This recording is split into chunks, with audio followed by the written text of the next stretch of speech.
Now, from water shortages to wildfires, the past 12 months have raised global awareness about the economic and human cost of extreme heat events. We've seen wildfires in places unprepared for such outbreaks due to unusually hot weather. Drought and blistering heat have been turning forests into tinderboxes in places that were previously fire-free. You need a number of ingredients for wildfires in particular, and climate change is one of them. Let's tally events so far this year. Sweden has experienced 65 fires already this year, up from an annual average of 3 fires over the past decade. Blazes are now happening as far north as the Arctic Circle. That's according to Copernicus, the European Union's Earth observation program. At least 91 people died last month in the worst wildfire to hit Greece in decades. Fire raced through a seaside area northeast of Athens. And in the US, the annual average number of large fires has doubled since the 1970s, putting lives and livelihoods at risk. Gabriel Elizondo has more from the destroyed town of Keswick.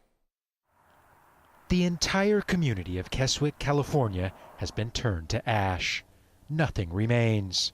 A once lively little town of about 700 people now resembles something like a faraway planet from a science fiction movie. The fire that roared through here was described as a tornado of flames. There was nothing firefighters could do to stop it. The way that fire front was coming through, it was going to do what it wanted to do. We might be able to save one little spot here, but the risk would have been just immense to try and even be anywhere near there. What remains are the remnants of people's lives. There are small signs of life here, like the burnt pages of this children's book. It's silent. There isn't a sound. There is still a mandatory evacuation zone. Residents aren't being allowed back. Only the occasional emergency vehicle passes by. Ironically, the only color remaining in town, a red fire hydrant that was no match for the flames. It's the middle of the day, but the sun can barely be seen because it's so gray and dark here. The sun can barely peek out through the thick layer of smoke and ash that covers the air, not only here, but in this entire region of California. Doctors say people that inhale this smoke now face health risks. By all accounts, everyone here was able to flee just before the fire overtook them. The residents are mostly low income.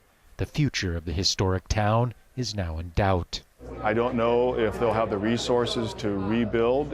Hopefully those who have insurance have the opportunity, but those who don't, it's a low-income type of area, so I'm not sure that a lot of people will be able to rebuild.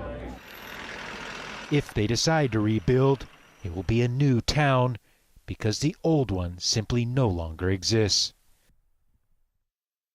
Well, joining us now from London is Sam Fankhauser. Sam is the director of the Grantham Research Institute on Climate Change and the Environment. Good to have you with us. So first of all, how unusual are the extreme heat events we've been witnessing this year?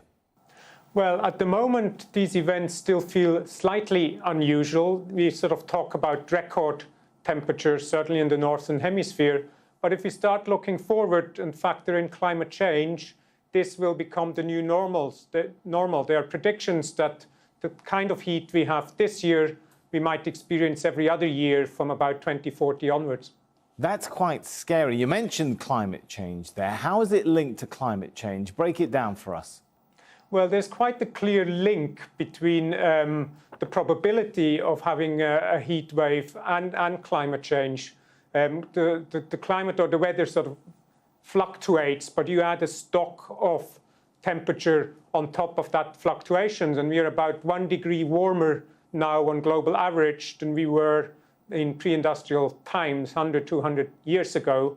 And that means that we can statistically start to show that the probability of certain events increases because of climate change. What we're currently seeing in Northern Europe, preliminary estimates tell us, is about 2 times as likely than it would have been if there wasn't man-made global warming.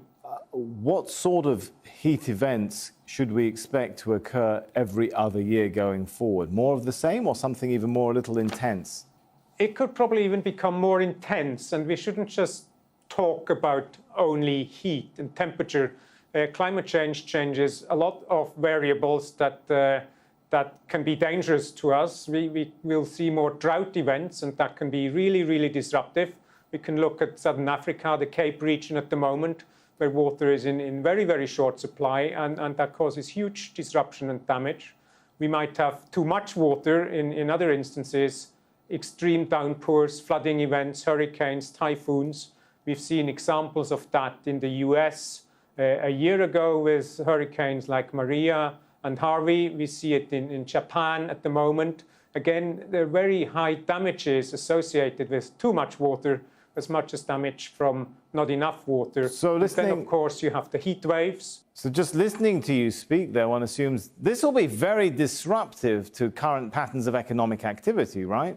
It will be very disruptive. We can adapt to certain things. We can change our agricultural practices.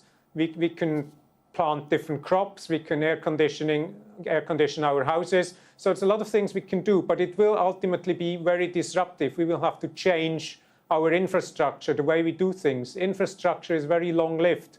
Buildings, cities, trains, power stations, they live for 20, 30, 40 years. If you have to redesign and retrofit climate change adaptation onto those structures, that will be very disruptive and very expensive. It will be worth doing because we have a different climate, but it will be very, very expensive. It's been fascinating talking to you. Thanks so much, Sam. My pleasure.